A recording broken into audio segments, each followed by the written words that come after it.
Hey, I'm Alex Radcliffe from Board Game Co., and today we're talking about the $1 newsletter thing again. If you missed it for some backstory or just to get you caught up, if you missed it, a few weeks ago I did a video on the $1 newsletter concept. And if you missed that, the general idea of that, just to get you caught up, we'll dive into the new stuff very shortly, and of course timestamps down below in case you want to jump straight to it. But in case you missed that, the general idea is there's a new thing going around. That's not completely new, but it used to be done very infrequently, and now it seems to be, I don't know, way too common. Let's just go with way too common right now. Where companies will sit there and effectively say, hey, we're running a crowdfunding campaign, but here's a newsletter mailing list. And if you go ahead and if you give us $1 now, you can get something extra, or like either that's exclusive or something that you're getting at a better price. You know, here's this thing that's going to cost $12 on the campaign, but if you give us $1 now, well, you get it for $1. You have to do so now. The crowdfunding's in 3 months. So you're effectively crowdfunding the crowdfunding to a certain extent. You're prepaying for the prepaying of the thing you'll eventually get. That's something new that's been going around. And I did a video on it, I don't know, several weeks ago, 3-4 weeks ago, talking about my personal frustrations with it, of how I both don't think it is inherently ethically wrong. There's no lie going on. It just feels manipulative and it feels gross, and it's not something that I personally am interested in, and for me, it's something that would make me strongly consider not backing a campaign. And I said in that video that if I got more information, I'd be doing a follow-up. And I have more information, so I'm doing a follow-up. That's kind of the short version of if you want to get caught up on things. But there is, again, if you can watch that full video, if you want to get a full deep dive into it, of my initial first thoughts, my second wave thoughts are slightly more balanced, although I still am very much against it personally, but we'll get into that. There's pros, there's cons. I'm going to explain more about why it's used, why it works. I also might try to do a full panel discussion around this as well. The tricky part about doing these videos is, if I'm able to just talk to you, the camera, directly, the upside of that is I don't have to feel like I have to hold back to be polite to the other people I'm talking about, so I want to have another round of me venting my full thoughts and feelings without having to worry about anyone else next to me now. But I may try to do a panel. I may try to reach out to creators and bring them on to some sort of discussion, round table discussion, so we can get a general consensus. And we'll see. Maybe I will, maybe I won't. I'll see if I can make it happen. I don't know. But for right now, here's my kind of updated thoughts on the $1. And again, I still don't like it. I just have more pros and cons for and against it. The starting baseline of why the $1 works, and this is the biggest distinction, the biggest thing that I have, the knowledge that I have now that I didn't have before. And it's worth noting that after the last video, I invited any creators to reach out and talk to me if they wanted to talk to me. And to that end, I've talked to a lot of people. I've talked to the CEO of LaunchBoom, who is the company who does a lot of these things. I've talked to a lot of creators who have used this tactic and are very happy with the decision to use this tactic. I've talked with a lot of creators who have used this tactic and are very unhappy with the decision to use this tactic. I have talked to a lot of people since that video, and I do have more information. And for whatever it's worth, the information I'll be using is the information that I've gotten from multiple sources. If any one person said something, I'm kind of ignoring it. I'm going with the things that were the common threads that I got from talking to creators. And the main thing is, last time in the last video, I focused on how the dollar was an emotional manipulation tactic. It's a sunk cost fallacy. It pulls you into the product. You as a backer have spent $1. It's only $1. And if you don't spend that $1, you might be losing out on this $10 thing that now costs you $1. It's such a great price. And otherwise you'll have to decide to get that thing later and pay $10 for it. Nobody wants that. And so you spend the $1. But now you're tied in, you're emotionally hooked, and so they use that $1 as an emotional hook on you. They effectively leverage you with FOMO to pull you into the campaign, and I talked about how it feels all about the manipulation and the leverage of you, which I am so against. I'm against it as a new thing. We'll get into the reasons why I'm against it soon, but I'm very against that. The problem is another facet of why this is something that works. Because that is absolutely all true, by the way. That is 100% true, and it does work because of all those things. But there's another facet to this dollar pledge thing. Another facet that I feel a little stupid that I didn't consider. Because I saw a lot of creators who were saying on their pages, well, we use this to gauge demand. That's why it helps us. It helps us because it helps us gauge demand. And in that video, I called out BS. I said that's complete garbage. You don't need to gauge demand on the crowdfunding. The whole point of crowdfunding is to gauge demand for the production later. What do you mean gauge demand? I don't understand that at all. But I've since found out that while that is not a great reason, or at least not a great reason that I've had substantiated by anyone yet so far, the reason I have heard since then that I haven't really seen utilized recently, although I will say IV Games recently did this with their upcoming Veil of Fate crowdfunding campaign, and they specifically did talk about that, which I'm a huge fan of them doing. I'm not a huge fan of the tactic. I'm a huge fan of them talking about the reason why the tactic is a good tactic for them, which is the idea that a lot of companies are running advertising on their campaigns. They're basically paying Google and Facebook dollars to go ahead and try to get their campaign and their links in front of as many eyes as possible. That is just general advertising. You need people to see your thing so that they know it exists, so that they can go ahead and back it. And there's two concepts out there. There's the idea of optimizing your conversion for leads, and there's the idea of optimizing your conversion for purchase, which requires a bit of an explanation if you don't already know about marketing, but those are important distinctions because optimizing for purchase is a much better indicator of financial intent to buy and a much better way of getting your ad in front of the right people who will actually back your campaign. Optimizing for lead is the idea that you optimize your advertising, you tell Facebook, you tell Google, well, I'm not actually selling something right now. There's nothing to buy. There's just a link to a crowdfunding page. But I want to optimize based around the people who click through and who go ahead and potentially follow, or whatever call to action can be tracked. Some call to actions can be tracked on the internet. There's a whole nature of tags out there. I don't want to go too far down the rabbit hole, but certain things can be tracked, certain things can't. But you optimize around the idea that I'm trying to optimize my further drill down advertising based on people taking an action. That's optimizing around the idea of a lead. And then there's optimizing around purchase. The idea that someone's actually spending dollars. The fact that if somebody clicks through to your site and doesn't buy anything, that's not a ideal candidate for your thing. Rather, the ideal candidate is the person who's actually willing to spend money on your project.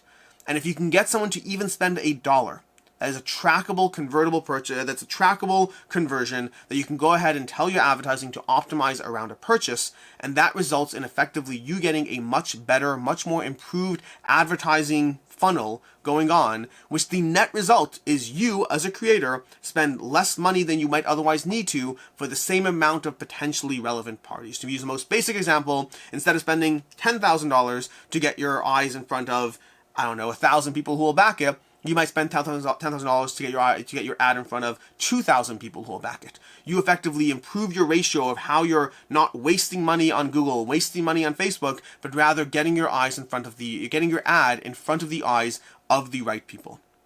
That probably was a lot if you don't know advertising, and if you do know advertising, that was not enough. There's a lot more aspects to get into. I'm trying to keep it still as straightforward as possible, but this dollar purchase, it's not just about the emotional hook it gets in you, and that is still present, but rather it is also about improving your advertising so you don't waste money on inefficient advertising spend. Do I get into full advertising? Let's do a little small tangent about ROAS and advertising. Small tangent, I won't get too far down this rabbit hole, but there's something called ROAS. And again, this might be not something some of you already know, something you won't. ROAS is the idea, it's a terminology of return on ad spend. It's the idea that you have to be mindful of what your ROAS is when you're advertising for something, because if you're not aware of what your ROAS is, if you're not tracking it, and if you're not aware of your cost of goods, you effectively will lose money. If you spend $50 to make something that you sell for $100, and then you spend, if you get a ROAS of 2 to 1, a return on ad spend for 2 to 1, which effectively, in layman's terms, means if you spend $50 in advertising, you will get $100 in purchases. So if you're spending $50 to make it, and you sell for $100, and you're spending $50 to get $100 worth of purchases, that effectively means you spend $50 on the product and $50 in advertising to go ahead and actually sell that product for $100. In other words, you've made no money. A ROAS of 2 to 1 is neutral if your cost of goods is a 2 to 1 ratio as well. Very often advertising aims for much higher than that, whether a 3 to 1 ROAS, a 4 to 1 ROAS, that would be the more ideal. And then there's the dream numbers which tend to go even higher than that, a 5 to 1, a 6 to 1, a 7 to 1. Again, these numbers basically mean an 8 to 1 ROAS is the idea that you spend $100 in advertising and that results in $800 of sales. But that means that if your $800 of sales would have already cost you $500 to make, you spend another $100 in advertising, you spent $600 to get $800. This is like going down the rabbit hole of the point of advertising and the benefits of advertising, but effectively you have to be mindful of these things. When you spend money, that every time you see an ad go in front of you on any media platform of any kind, someone spent money on that ad, and on average that ad has to generate enough leads for it to have been worth advertising. Otherwise they're just paying money for Facebook and Google to benefit, and I think we can all agree that none of us particularly care about that. Small rabbit hole. I didn't go too far down the rabbit hole. There's so much you can say about advertising. Advertising is a whole separate conversation. It's whatever. But that's a big part of this dollar benefit thing. The idea is that they actually are getting a benefit from you that's not just about the emotional hook in you. There is an improvement to their ROAS, to their effective return on ad spend when they spend money trying to get their ad and their game in front of the right people. That's kind of the backstory. That's the new piece of information. And it's relevant because there are a lot of reasons why this tactic feels emotionally manipulative. There's a lot of reasons why people are upset, and there's a lot of reasons why people shouldn't be upset. But none of that really matters. I will go down to those reasons. I will talk about the pros, the cons, all those aspects. Of course I will, because hey, welcome to the Board Game Co channel. I like talking about things related to board games and not just board game reviews. But the first thing is I want to talk first about how, to a certain extent, none of that matters. The main thing that matters at the end of the day, and part of the reason why I constantly compare this to clickbait, because there's reasons why it's similar, there's reasons why it's not, but the main thing that matters is at the end of the day, how many people or what ratio of people feel emotionally manipulated by what you're doing or feel resentful of what you're doing. That is and should be an indicator of what your response is to what you're doing. Not necessarily to the success of that response, but just to whether this is something good or not. Because we could get into reasons why it should be okay or shouldn't be okay, and those are important because I think information and knowledge and education all lend themselves to the ecosystem and to the landscape in ways that affect the landscape and affect how we all respond to it. But until those things are present, as long as you have a large enough segment of people that feel emotionally manipulated by this tactic, as long as there is enough people who are frustrated by this and don't like it, and who you're frustrating and bothering, it doesn't matter if that segment is 25%. It doesn't matter if the segment is 50%. It matters that it's a large enough segment. Because to a certain extent, we all have to make a decision every single day about how many people are we willing to risk offending or upsetting through our actions. And the answer should be a non-zero answer. You should be willing to upset people. You should be willing to offend people. Not because that's your desired outcome, but because sometimes living has a consequence. Sometimes acting has a consequence. If I put out a video that gets watched by thousands of people, which that is what I do every single day, inherently there'll be some people who didn't like what I said. And the fact that that happens doesn't mean I shouldn't put out a video. But the ratio does mean I should check myself and decide how I want to engage with my audience, with my ecosystem, with you, with the community around this. If I put out a video that gets a 2% dislike ratio, it doesn't even register as a blip. Because that's just the norm for me. I would say anywhere between 1% to 5% is a normal dislike ratio on any single video. That just means through the merit of existing, I have somehow offended somebody. Whatever that is, I talk too fast. There's not enough B-roll in my videos. It is what it is. I'm trying to add value. Some people will not be happy with what I do, but I have to focus on the fact that I'm still adding value. Now for me, and I've talked about this before, for me 10% is the number where I start to question myself. If I get a 10% dislike ratio, I'm like, ooh, that's unusual. That's something different. This isn't my day-to-day performance in which I'm just doing something. In some way, shape, or form, I've managed to upset more people. And again, those are sometimes predictable. Maybe I defended a company too much, or maybe I didn't like Blood on the Clock Tower again. There's reasons why I might annoy more people, and I get it, and I have to be mindful. And sometimes that 10% is a surprise, in which case I check myself, I check my actions, and sometimes I understand which territories I waded into, and as long as it's not the usual thing I'm doing, I might be okay with it. But like a 20% dislike ratio? If I got 20% dislike ratios on my videos, I'd be stepping back hard from what I'm doing. And again, this is where the comparison to clickbait enters the picture. Because clickbait is inherently an effective tactic.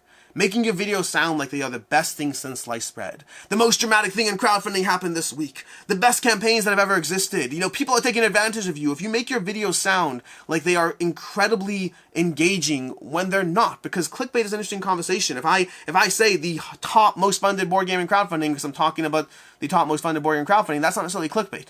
But if I continuously try to make my videos engaging or sound engaging or present themselves, or I tell you things in the thumbnails or titles that don't manifest in the content itself, if I pull you in a way that the content does not deliver on, that's clickbait.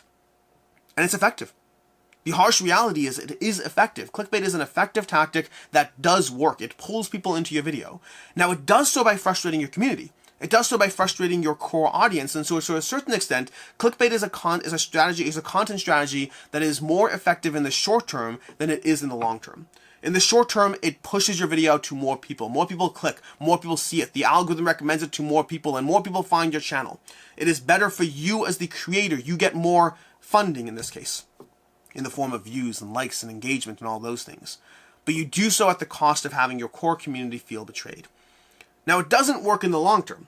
In the long term, if you continuously do that, you will see higher views per video, but you'll see lower return on your subscribers and growth because you will burn out your own community. It is a tactic that works in the long run at the cost of it works in the short run at the cost of the long run.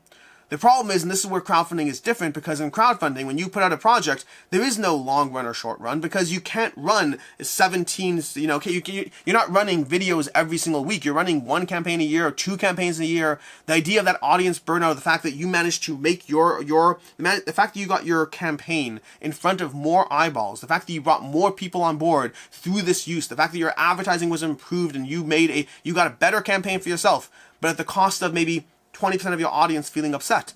Those ratios, those numbers, they'll still work for you in the short run, and there is not really a long run because you're not putting out a campaign every single week. The amount of time it takes to burn out your audience will take a long time. There is a negative effect on crowdfunding that I am worried about. The idea that there are many backers, there are many super backers who are sitting there looking at the crowdfunding space and deciding that it's time to tap out. That the deals are getting worse, the risks are greater, companies are failing here, and things are just getting more manipulative here. There are a lot of people who have been in the space for a long time who are saying, it's it, I'm done with crowdfunding. I don't need to be here if this continues to manifest, if this continues to be the way things are. So congratulations, you brought in a bunch of new blood. But is that new blood going to stick around? Are they here for a single campaign? How long before they get burnt out? I'm not confident that this tactic is good for crowdfunding in the long run, even though it is good for getting more people on board in the short run. But again, all this is semantics. I'm going to go into the reasons why this tactic doesn't feel good and why it should be totally fine shortly. But the main thing is, unless you convince people of that, as long as you as a creator are choosing to continue forward with the tactic, knowing that a much larger than normal segment of your community is frustrated by that tactic, that is a choice you have to make. And it's a choice that has whatever consequences it has. It's a choice you can choose to make. It is no different than the choice of me choosing to turn on clickbait and decide that this is the tactic that's more effective for the growth of my channel. You can do so, and it might work out well for you. But you should question for yourself how many people you're willing to upset along the way. And if you want to avoid that, you have two options, or three options. Well, not if you want to avoid that. I guess you have three options with that information. You can either not engage in these tactics. You can engage in these tactics and say, screw it to the consequences of whoever feels bothered by it. Or you could try to educate your audience as much as possible and hope that that's enough to change their minds. Which is a hope. It's a question mark. Maybe it works, maybe it doesn't. And to that end, to the education part of this video, or to the reasons for or against it, as a starting baseline as to the reasons why this dollar tactic doesn't feel good, and there's reasons for and against. Crowdfunding is already there to determine demand. Crowdfunding is already there to go ahead and back something that you won't see for a year, maybe a year and a half, maybe 2 years. You won't see this for a long time. And we've decided that that's not good enough. Now we need pre-crowdfunding the crowdfunding. Now you're not just backing something that will be there in the future. Now you have to back for $1 the thing so that determines demand. The whole entire enterprise is already there to determine and gauge demand, and now we're pre-crowdfunding the crowdfunding, which feels absolutely ridiculous. You have to pay $1 in advance for early access to the thing that is early access. I have seen creators sit there and talk about how the early community should be rewarded for backing early, which feels insane to me. It feels absolutely insane to me. The people who are backing your game are the people who are there early. The people giving you money before your product exists are the people who are there early. And now you've further segmented your audience into sections of people who are the ones who were there first and the ones who were there second, the ones who were there third. It feels insanity. The idea that someone who's giving you money a year before your product exists should be denigrated as a second-class citizen and bringing your product to life, it feels insane. It feels absolutely insane. Like, how far do we want to segment this audience? I'm getting too upset too quickly. I have reasons why it shouldn't be an issue to an extent, but it feels insane. It feels absolutely insane. It feels like that. Why are we adding this subsequent tier that goes on? Asking a backer to spend $1 before they know enough about the product. A big part is even crowdfunding. Crowdfunding at least has the decency to show you so much information for a nice healthy chunk of time. You see the pledge levels, you see the information. You don't get the full review access you would in an existing game, but at least you get a large amount of information before being asked to spend money on the thing. Everything you spend on crowdfunding, during the crowdfunding period, you can just cancel your pledge before the crowdfunding ends and you haven't actually spent a cent. And now we have this $1 that you have to go ahead and spend before you have that full degree of information, before you've been brought in along the journey of what it is you're actually being asked to buy into. You're not being asked to buy into a product, you're being asked to buy into FOMO. You're not getting this because it looks appealing, you're getting this because you're afraid that you might otherwise have to spend $10 on something you can get today for $1. The incentive structure of why you're being asked to get this doesn't feel as aligned as trying to back a product you believe in. You're backing a price point you don't want to lose out on, and that is a different feeling. It feels much more negative. It feels emotionally manipulative to be presented with this idea that you are being presented with a lose-lose effectively. Either you spend $1 and you go ahead and get this thing that you don't know enough about, and you just feel pulled into something you weren't actually planning to buy, or you don't, and when the campaign comes along, you now have to go ahead and spend $10 on this thing that previously was $1 because you didn't want to be pulled into that emotionally manipulative system. It feels emotionally manipulative, and any creator telling you it doesn't, when there's a large segment of the population who are telling you that it is, you can say it doesn't feel emotionally manipulative to you, but you can't deny that there's a large segment of people who feel it is emotionally manipulative, and are the amount of people who are saying they are not just not getting the thing, but they are not backing your campaign, and that they are backing away from crowdfunding. It should tell you how negative this tactic feels, not necessarily to everyone, but to a large segment of the population. Whatever that segment is, the population might be a bit extreme, the crowdfunding population. There's a large segment of people who are clearly bothered by this tactic. And as long as you point to your campaign and say, but look, these campaigns are doing so good. Yes, they are. Because it does work. So does clickbait. An effective tactic does not mean that it doesn't have a consequence along the way, either in the short term and the long term. And this whole concept right now is prisoner's dilemma. It's the idea that every campaign that doesn't engage in this tactic is losing out on the potential windfalls of clickbait. But the problem is, as long as everyone does it, it just makes the entire crowdfunding system worse and pushes people away. You have to engage with the reality of how people feel and not how you should insist that they feel. And anyone saying, just don't do it. Because there's a lot of people who say, just don't do it. Just don't back it $1. What's the big deal? You don't have to. Just don't give them $1. If you don't like it, don't. Anyone who just says that is ignoring the fact that the FOMO is now being introduced no matter what. The FOMO is now present. You haven't introduced it. Can someone walk away? Of course they can. But you forced them to decide today whether they give you $1 now for something that they're not yet ready to pay $1 for, or whether they feel like they're losing out. You have introduced negativity to the system no matter what. Of course you can walk away. Of course you don't have to get that thing. But you've now introduced the feeling of missing out before anything ever gets there. It adds another step to miss out on. Now this is an interesting one because this one is actually true whether or not you ask for $1. Because before we ever saw this dollar thing, I would see campaigns here and there, not frequent, but I'd see campaigns here and there that you got something free because you signed up to the mailing list. And I never liked it. I dislike the dollar thing more, but I never liked that aspect. Because it introduces another way for someone to miss out on even the opportunity to get something. It's not enough that we already break things up into retail and crowdfunding.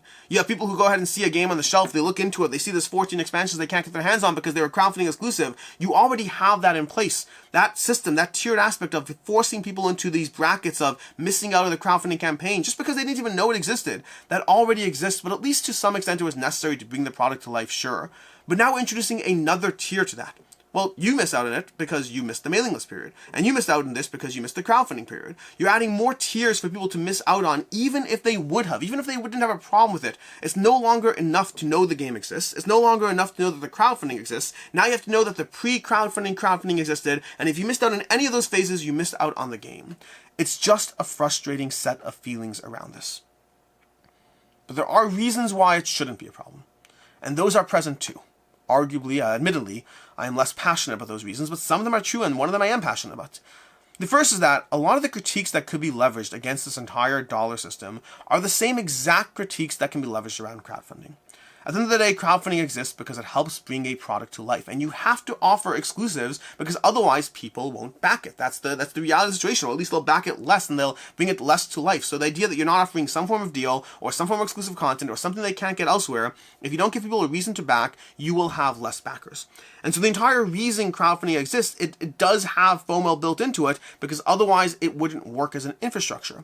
And shouldn't all those arguments as to why crowdfunding exists be equally applicable to creators who sit there and say, hey, I'm worried my campaign won't do well, and if this dollar tactic is the thing that pushes it over the edge, if this dollar tactic is the thing that brings that project to life, shouldn't I be able to do that? Because otherwise, it's the same argument for or against crowdfunding that it is for and against this system.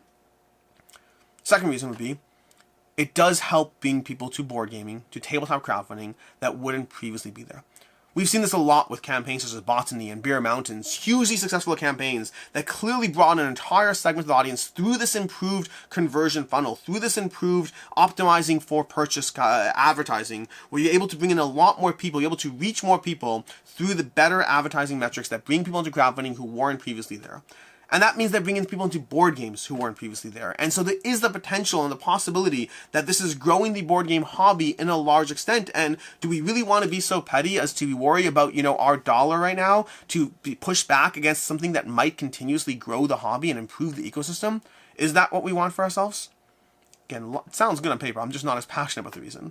The reason that I am passionate about, and the reason that I do buy into is, to a certain extent, fighting back against this dollar system is effectively fighting for Google and Facebook to get more dollars from a company than you or I. Meaning, if you're looking at a metric in which the company can benefit because it gets an improved ROI, gets an improved ROAS on their advertising, you can benefit because you get something for $1 that otherwise would have cost 10. And granted, many times it's something that either would have been a stretch goal or just wouldn't have existed. It's being created as a tchotchke for the sake of being created as a tchotchke that you can go ahead and get. Here's this promo card, because at the end of the day, companies are not offering you something that costs them $10 to make. They're finding something that costs them $1 to make, and instead of charging you $10, which is what they normally would do, they're charging you $1. So they're basically just saying, hey, we want that improved advertising revenue, so this thing will it's like, here's 5 promo cards. It costs us $1, we make them, and we sell it to you for $1, and we get improved advertising. And we just didn't sell it to you for $10 instead, except for the people doing the campaign who will. But that means that, to a certain extent, if the benefit to you is you get this thing for a lower price point, something fun, something interesting, whatever it is, promo cards, a die, whatever it is you get, if you get it for a lower price point and the company gets improved advertising, and the only person who really loses out is Facebook and Google, I am for the idea that we can deprive Facebook and Google of unnecessary ad dollars that don't efficiently put their advertising in front of people who actually want the product. I am fine with that as a reason. That to me is the most compelling reason of all of this. The idea that we're sticking it to Facebook and Google. We're not even sticking it to Facebook and Google, honestly. We're not even, to a certain extent. I guess it takes back away from my reason. But like, instead of spending, if previously you would have stopped spending as much money because your advertisements were not being effective, now they are. They're going in front of the right people. You're not wasting money on Facebook and Google. You're actually getting a service from Facebook and Google. I guess that's the way I should look at it. And to a certain extent, that's a good thing. Not just that is a good thing, giving the company an opportunity to improve their loss of wastage. That's what you're doing. You're removing an aspect of wastage from the equation, wastage from their costs. That should be a good thing. And that is a good reason to be okay with the dollar funnel. I don't like the dollar funnel. I don't. I understand the reasons for it, but I more understand the reasons against it. And that's me. That's my opinion. I think there are ways to make it better. And I've said this to the companies I've talked to. I'll say it to this video over here. I don't think it makes it good. I think it makes it better. The first is show as much information about the campaign as possible. Many people in my last video when I talked about this, the largest 2 notes that I got were people who hated this dollar funnel and people who hated it except when it was a company they already knew they liked or a game they already knew they liked. Those are like the 2 largest segments of comments I got. I hate it, or I hate it unless you're Garfield Games. I hate it unless you're an expansion. The idea that if it's something familiar, they're more okay with it. And that makes sense because it removes that aspect of, if you already know you're backing the next campaign, then go ahead and spend the $1 and get the extra bonuses or whatever it is. It's the decision point that was more frustrating to people. And so that makes sense to me. And one way you can combat that, aside from being a company that people already want to back or an expansion, is to produce as much information about the game as possible in this dollar lead gen advertising. It's impossible to encompass an entire campaign's worth of information, or at least very, very hard. But it's doable to add more information. Give the pledge levels, some more information about the actual product. Don't hide it between some sort of gateway of, hey, here's a dungeon crawler, and that's all. Give as much information as you possibly can within the realm of what can actually work on a page to be able to give people the confidence they want to going ahead and back it. If you're going to turn into crowdfunding, at least populate with information people want so they know if this is something for them as opposed to forcing them purely down the negativity funnel where they don't even know yet. And I know, by the way, the dollar pledge is refundable. I should have said this earlier, but of course the dollar pledge is refundable. Not everyone, but many of these companies that do this have said the dollar is completely refundable. But you and I both know that nobody wants to jump through that hoop of trying to request the refund on their dollar. Nobody wants to do that. It makes you feel good, which is fine. In fact, I've even seen creators be a little petty on Facebook talking about this, of like, oh, if you really want your dollar back to buy whatever. Like, I've seen creators be petty about it because nobody wants to deal with any of the refund. The creators don't want to deal with the administrative hassle of refunding you, and nobody wants to jump through the hoops of saying, hey, by the way, I want my dollar back. People don't do that. So the fact that it is refundable is more of a technicality. It's more of a technicality. It doesn't make people feel better about this whole tactic. But make as much information as possible is my first recommendation. And second is explain why you're doing it. Not the dumbed down explanation of, hey, it improves whatever, in ways that often aren't even true. The idea it helps us project our manufacturing better is just, I've seen some reasons that I still say are straight up garbage. Until IV Games put out their reason of, again, fully transparent, but hey, it helps us improve our advertising spend, getting us in front of as many people as possible, which we believe in. Until they really introduced that, I hadn't really seen a campaign who was honest and frank about the reason why it's better. Because there are 2 reasons it's effective. It is emotionally manipulative and hooks you as an individual consumer, which I hate, but it's true. And then there's the aspect of where it improves the advertising, which is a reason I can get behind if I didn't dislike the practice so much. So at least be transparent about the reason. And it's hard because many people won't get it, and you might require an explanation or something or this or that, but if you can convince the people who hate it the most are the people who feel like they are being manipulated, and it's about them, and it's about you getting your hooks into them. And if they're the people who hate it the most, then they're the people you need to convince that it's not the worst thing in the world. And being as direct and transparent as possible might help lower the ratio of people who dislike it. And that's an important ratio. Because I don't know about you, but I'm willing to upset people. I am. You can't exist without being willing to upset people. But if I can get those numbers down, that makes me feel significantly better. If I can get to a 3, 4, 5% dislike ratio on my videos, I'm okay with that. But if I have a 15% dislike ratio, I'm not. Even if it results in better views, even if it results in more subscribers, more patrons, I'm just not okay with pissing people off in order to be successful. That's just not something I want for myself. And so be as transparent as possible to get those numbers down of the people who are against it. I think I'll end this video by saying that understand, to you as the backer, understand that the companies who are doing this aren't evil. They're not trying to take advantage of you. They're not trying to steal your dollar. They are trying to be more successful. They are trying to have a campaign that is successful, which is not an evil thing to do. It's not evil to want your campaign, your baby, your project to actually succeed, to get your game on more tables. That is not an evil motive. It is a motive that is driven from... Creators are torn. You have to understand this. Any creator who doesn't do this, every single creator who sees this tactic existing right now, every single one of them is wondering, am I some noble aspiration of what it is to be in the board game crowdfunding space? Or am I a chump and an idiot for not engaging in effective advertising? Every single creator is sitting there with that. Everyone who's aware of this conversation going on is wondering who they are right now. Are they noble and an asset? Or are they just foolhardy and stubborn? And they don't know, and so whichever way they lean, if they do lean towards that noble and aspiring way, I just saw, what's it called, Open Owl Games, Brendan, I saw the Open Owl Games that sat there and said, we don't want to do this because we feel that crowdfunding is already a little bit FOMO, and we don't want to turn into creator versus audience, and so he embraced that aspect of we're not going to do this, and kudos to him. I think that's good. I think as long as you see a segment of people who are upset about it, and not a small segment, I think it is notable to that. But then for every person who's able to make that decision, there are those wondering, and less successful companies do have to wonder if they will or won't actually make it across the finish line. And they're wondering, are they actually not engaging this for good reason? Everyone's sitting there wondering, and I am sympathetic to that reason. This is something I have had to wrestle with myself. Every time I've ever sat there and debated, I'm not going to become a clickbait creator. Every single time I've said, this is not the type of content I want to create, this is not the type of community I want to create, I've also had to sit there and wonder for myself, am I being foolhardy? Am I being stupid? Am I not engaging? Forget clickbait. Paid content is a better example of where I've struggled with this. For the longest time, I didn't do any paid content on the channel. And then eventually, as I started to hire people, I was like, I can't possibly actually in any way hire people without engaging in paid content. So I started doing paid content.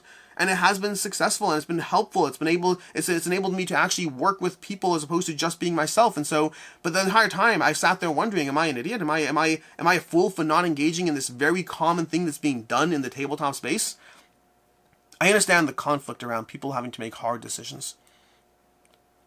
Regardless of whether you support this tactic or don't, regardless of whether you choose to back these campaigns or don't, try to treat the creators who do this with grace.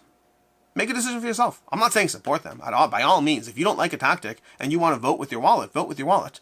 But just vote with your wallet. Don't go after anyone. Don't attack anyone. Don't accuse anyone of malicious intent. Understand that everyone, yourself, myself, most of these creators, everyone is just trying to figure out what makes sense in a very complicated world that is never, ever truly black and white. So that's where we are in the dollar thing, at least for now. If I do another video on the subject, it will likely be a panel discussion. I don't imagine I have that much more to say on the subject right now. I'm torn. I left my last video being incredibly against it, and I left this video being torn, conflicted. I think that for me to back a project that engaged in the dollar tactic, for me personally, it would have to be a creator that I already like their projects. I don't think I'd engage with it with a creator that was a new creator. I don't think I would. I just think that I don't like the tactic. I don't. I understand the reasons for it and I understand the reasons against it, but I personally still do not like the tactic. My reasons against are greater than my reasons for. It's the same reason I don't engage with clickbait. I don't like tactics that feel manipulative. But I also understand that it's complicated. And so, do what you need to do. In any case, until next time, I'm Alex Radcliffe from Board Game Co. I hope you enjoyed yet another rant. I don't know, I get more passionate about things that, well, I get more passionate about things that I'm passionate, color me shocked. In any case, until next time, I hope you have a good one.